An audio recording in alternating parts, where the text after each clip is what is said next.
আওয়ামী লীগের লোকদের উপর যেভাবে অত্যাচার করতেছেন, যেভাবে জেলে ভরে রাখতেছেন আওয়ামী লীগের লোকদের, তা কিন্তু ফল ভালো হবে না।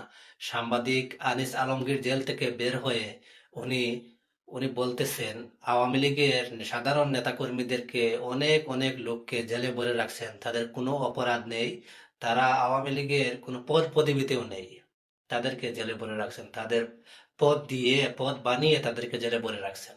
তারা কোনো পদে ছিল না, তাদেরকে আপনারা ইউনিয়ন ছাত্রলীগ সভাপতি, যুবলীগ ইউনিয়ন সভাপতি ও উপজেলা ছাত্রলীগ সভাপতি বানিয়ে তাদেরকে আপনারা জেলে ভরে রাখছেন অপরাধ দিয়ে। জুলাই জুলাই অপরাধী বানিয়ে জুলাই মামলা দিয়ে তাদেরকে ভেতরে রাখছেন।